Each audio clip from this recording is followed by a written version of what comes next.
Hi guys, so ayan, magluluto ako ng ano sa tingin nyo? Merienda ko, bawal magutom. Nagpabili akong saging kay Habi kasi namiss ko na yung ganitong luto, yung prito lang. Alam mo naman yung asawa ko, basta nag-request ako, matik yan. Masaya yun, basta busog ako.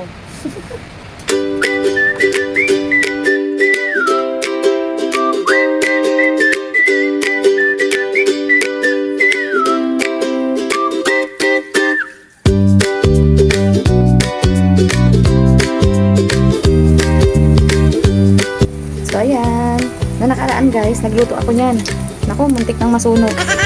Tinatawanan ako ni Habi, ang galing ko daw magluto ng saging.